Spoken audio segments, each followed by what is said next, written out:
24 ঘন্টায় হাজারো কিংবা তার বেশি পুরুষের সঙ্গে তরুণীর নাম লিলি ফিলিপস। পুরুষের সঙ্গে যৌন কয়েকজন পুরুষকে তাড়াতাড়ি ঘর থেকে বের করে দেন তিনি।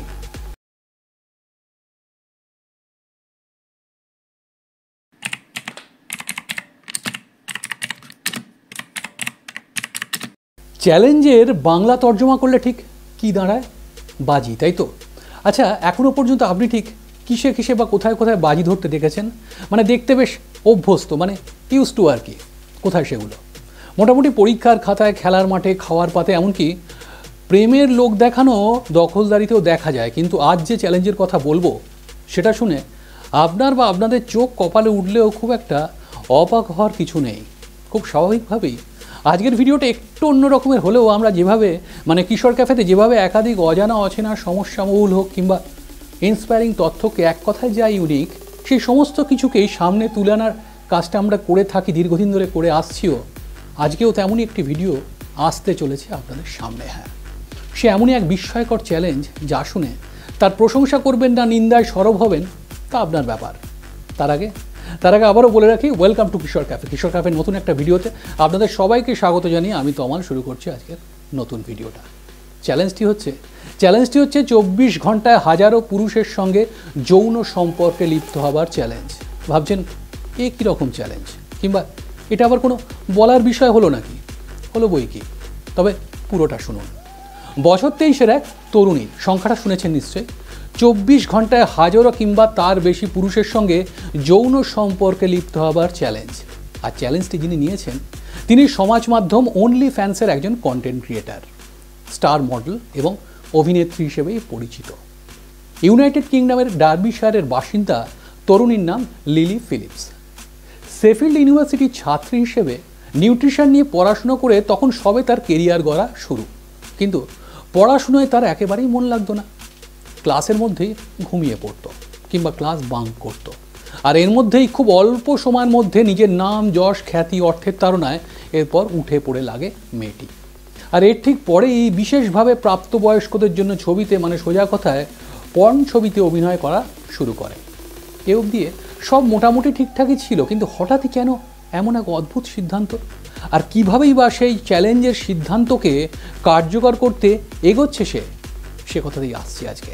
আসলে লিলির এমন এক সিদ্ধান্ত শুনে আমি বা আপনি কিছুটা বিচলিত বা অবাক হলেও এ ব্যাপারটা কিন্তু একেবারেই নতুন নয়। বরং লিলির কিছু আগেই এমনই এক ঘটনা ঘটিয়েছিলেন নটিংহ্যামশায়ারের বাসিন্দা অপর এক অনলি ফ্যান্স খ্যাত মডেল অভিনেত্রী বনি ব্লু। তার দাবি আরও চমকে দেবার মতন। তিনি মাত্র 12 ঘন্টায় যৌন সম্পর্কে লিপ্ত হয়েছেন কতজনের সঙ্গে জানেন? মোট 1057 জন পুরুষের সঙ্গে।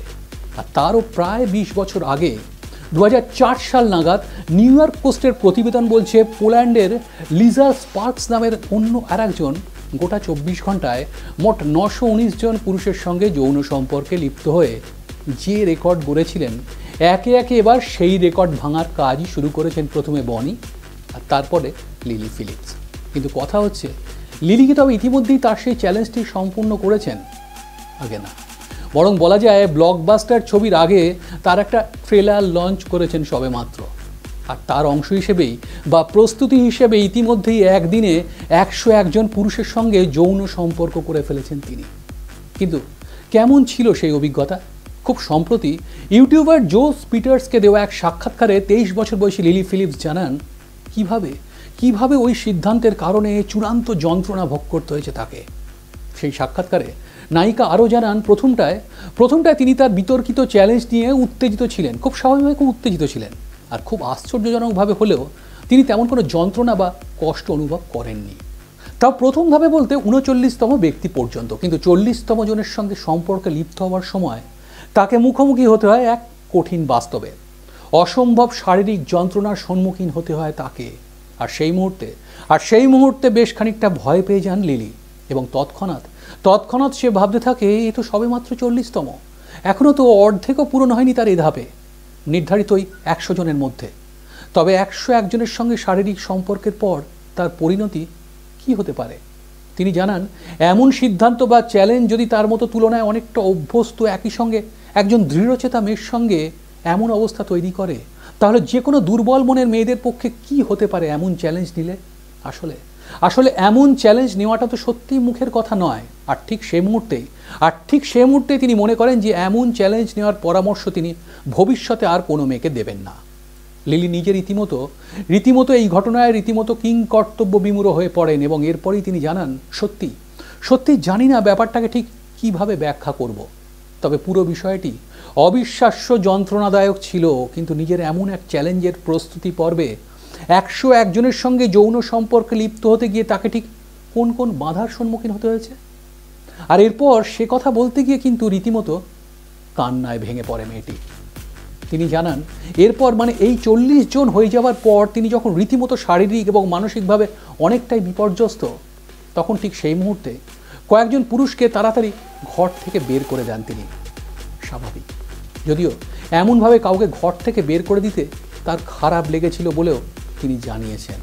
আর এক সময় মানসিকভাবে এতটাই বিচলিত হয়ে পড়ে সে যে তার প্রস্তুতি পর্বের চ্যালেঞ্জে নির্ধারিত 100 জনের মধ্যে ঠিক কততম পুরুষের সঙ্গে তিনি সঙ্গম করেছেন একসময় তাও তিনি গুলিয়ে ফেলেন। প্রসঙ্গত উল্লেখ্য, 24 ঘন্টায় 1000 পুরুষের সঙ্গে সঙ্গম করে নজির করতে চান লিলি ফিলিপস। কিন্তু কিভাবে এতজন পুরুষের সঙ্গে তার যোগাযোগ সম্ভব হলো? আসলে বছর 23-এর সুন্দরী লিলির সঙ্গে এহেন সম্পর্কে লিপ্ত হওয়ার জন্য ইমেলের মাধ্যমে ইতিমধ্যেই সারা বিশ্বের বিভিন্ন প্রান্ত থেকে লোক নিয়োগ করার কাজ শুরু হয়েছে।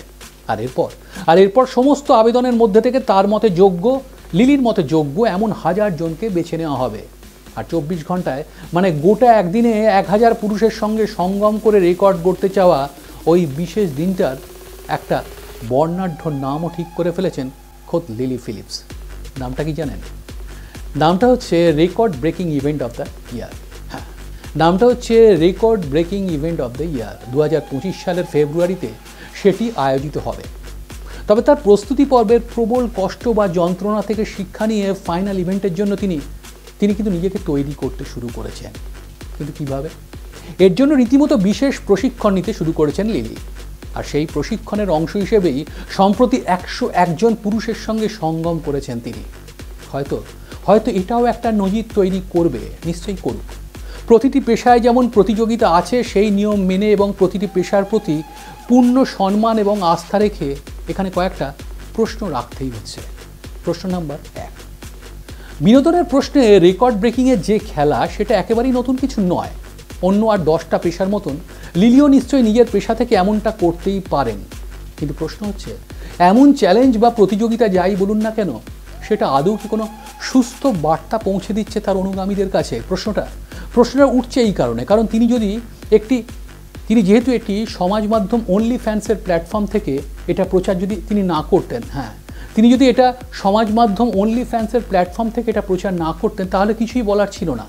কিন্তু যেহেতু তিনি এটা করছেন, আর যে কোনো সমাজ মাধ্যম বা সোশ্যাল নেটওয়ার্ক সাইটের মাধ্যমে একজন ক্রিয়েটার একটি পজিটিভ বার্তা পৌঁছে দেন তার অনুগামীদের কাছে, এখানে প্রশ্ন এই চ্যালেঞ্জটা কি আদৌ তেমন কোনো বার্তা পৌঁছতে পারবে যা থেকে সত্যিই কোনো অ্যাচিভমেন্ট সম্ভব, কিংবা আগামী দিনে তাকে দেখে আর একজন এর থেকে ভালো কোনো অ্যাচিভমেন্ট করতে পারবে?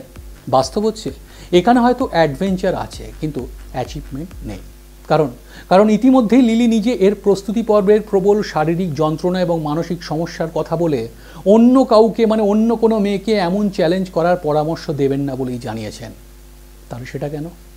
দ্বিতীয়ত, জানা গেছে তিনি এয়ারবিএনবি থেকে একটি ফ্ল্যাট নিয়েছিলেন তার এই চ্যালেঞ্জের কর্মকাণ্ডটি করবার জন্য। সেটি রীতিমতো বিলাসবহুল, যার আনুমানিক বাজার মূল্য ভারতীয় মুদ্রায় 12 কোটি টাকারও বেশি। অথচ তিনি সেই ফ্ল্যাটটি নেওয়ার সময় তার অন্দরমহলে তার ভেতরেতে হতে চলা যাবতীয় কর্মকাণ্ড থেকে অন্ধকারে রাখলেন কাকে? খোদ বাড়ির মালিককে। ফল কি দাঁড়ালো? উল্লিখিত সংস্থার তরফে তাকে ব্যান করার সিদ্ধান্ত নেওয়া হতে পারে বলে জানা যাচ্ছে। আমার বাড়ি আমি কাউকে একটি কাজে ভাড়া দিলে সেই কাজটার ব্যাপারে ব্যক্তিকে অবগত না করে নিজের পারপাস ফুলফিল করাটা কি আদৌ কোনো সোশ্যাল মেসেজ দেয়? আর তৃতীয়ত এবং সর্বশেষ, গোটা বিশ্বে যেখানে HIV সংক্রমণ কিংবা এইডস নিয়ে নানান সতর্কতামূলক পদক্ষেপ নেওয়া হচ্ছে, সেখানে এমন একটি পেশায় থেকেও যাতে কোনোভাবে HIV সংক্রমিত না হতে পারে সেটা প্রচার করার বদলে যেটা তিনি করলেন সেটা দেখে ইতিমধ্যেই তার অনুগামীদের একাংশের মধ্যেই প্রশ্ন জাগছে, এতে করে কোনোভাবে আগামী দিনে এইচআইভির প্রকোপ কমার বদলে তারও বেড়ে যাবে না তো? যাবতীয় বিনোদন পেশা ভালো থাক, বেঁচেও থাক, কিন্তু একই সঙ্গে আশা রাখবো বিনোদনের বোধোদয়টাও বড্ড জরুরি। আর তবেই বোধহয় এর যাবতীয় সাবমুক্তিও সম্ভব। আজকের ভিডিওটা এই পর্যন্ত। খুব তাড়াতাড়ি আবার একটা নতুন ভিডিও নিয়ে চলে আসছি। তার আগে আবার বলে যাই, ভিডিওটা ভালো লাগলে লাইক, কমেন্ট এবং শেয়ার করার পাশাপাশি চ্যানেলটা সাবস্ক্রাইব করে পাশে থাকতে প্লিজ ভুলবেন না বন্ধুরা। আপনাদের সাবস্ক্রিপশন আমাদের ভালো কাজ, নতুন কাজ করার জন্য একটা মস্ত বড় মোটিভেশন। ভালো থাকবেন।